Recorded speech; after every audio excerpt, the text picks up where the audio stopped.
Jadi Surakarta itu nama ibu kota kerajaan Mataram yang dulu awalnya dari Mojopahit. Mungkin sudah mengenal Mojopahit. Ini dulu pusat pemerintahnya ada di kota Mojokerto, Jawa Timur. Yang sekarang bisa dilihat peninggalannya yaitu Museum Trowulan. Ya. Dari Mojopahit runtuh, Brawijaya kelima terakhir, kemudian berdiri namanya Kerajaan Demak. Yang pertama kerajaan Islam di Pulau Jawa, tepatnya di kota Demak, sebelah timur kota Semarang, Jawa Tengah. Dan rajanya terakhir Sultan Trenggono, yang pertama Raden Patah. Setelah ini runtuh, kemudian kerajaan Demak berganti nama kerajaan Pajang yang berkuasa. Pajang tidak jauh dari sini, hanya 5 kilo sebelah barat keraton ini. Jadi masih di daerah Surakarta. Maka Bapak dan Ibu kalau punya saudara yang beralamat di Pajang, itu tempatnya dulu keraton Surakarta, keraton Pajang. Ini rajanya yang terakhir yang bernama, yang terkenal yaitu Sultan Hadiwijoyo atau yang dikenal dengan nama Joko Tingkir.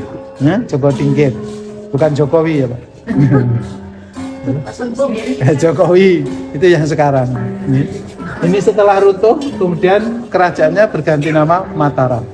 Jadi Mataram ini ibu kota negaranya termasuk adalah Surakarta, ini adalah ibu kota negara Mataram. Tetapi pertama kali dulu berada di kota gede Yogyakarta yang sekarang terkenal kerajinan peraknya. Dari kota gede pindah ke Pleret, masih di daerah Bantul. Dari Pleret pindah lagi ke tempat namanya Kartosuro.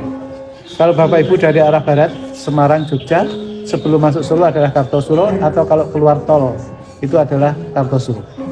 Kemudian tahun 1745 Pakubuwono II ini meninggalkan Kartosuro menuju ke tempat yang sekarang kita berdiri ini, namanya Desa Solo. Setelah keraton ini berdiri, nama Solo tadi diganti menjadi Surakarta. Maka di sini ada dua nama, Solo dan Surakarta. Solo adalah nama desanya, Surakarta adalah nama ibu kota kerajaan. Sekaligus dipakai nama resmi yang sekarang ini adalah kota Surakarta. Jadi yang betul kota Surakarta bukan kota Solo. Wali kota Surakarta bukan wali kota Solo. Jadi rajanya yang pertama di sini Pakubuwono II. Ini yang memindahkan. Wafat digantikan putranya bergelar Pakubuwono III.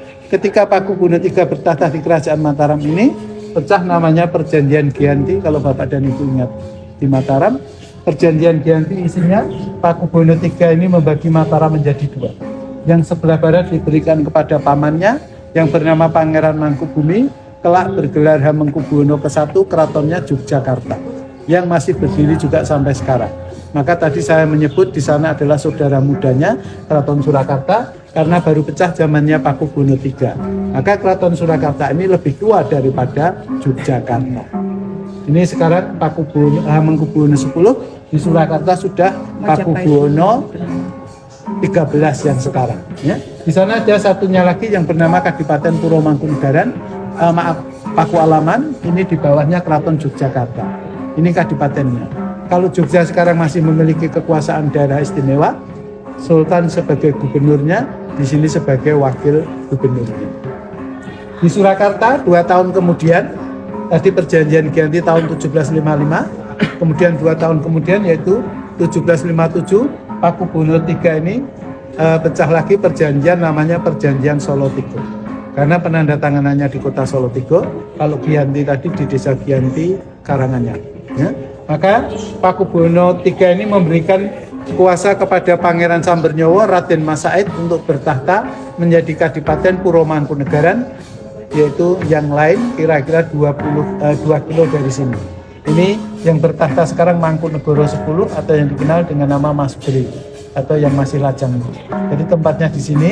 Ini tempat yang kemarin dipakai mantu Pak Jokowi. Waktu Mas Kaisang menikah itu tempatnya di sini, jadi bukan di sini. Dari keempat ini sebetulnya semua masih satu saudara.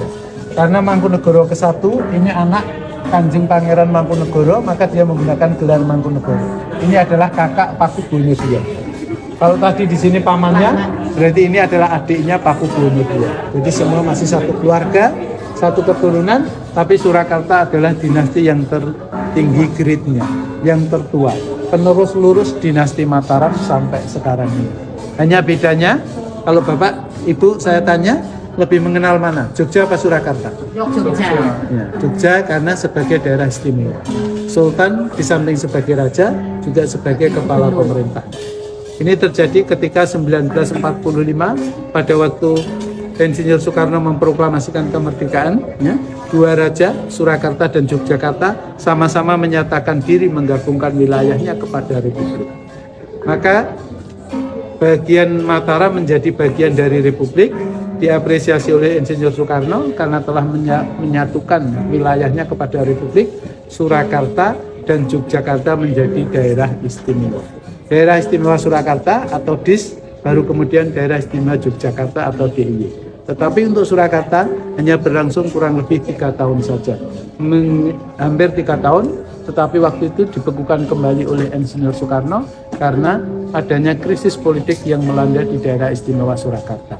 Maka sampai sekarang ini, jadi statusnya masih dibekukan, tidak dicabut, tidak dihilangkan, tidak dihapus. Jadi secara konstitusi, sejatinya Keraton Surakarta masih menunggu kembalinya daerah istimewa Surakarta seperti yang dijanjikan oleh Insinyur Soekarno. Jadi secara undang-undang dasar, negara kita merdeka, wilayah kekuasaannya 8 provinsi dan 2 daerah istimewa, Surakarta dan Yogyakarta. Maka sampai sekarang ini.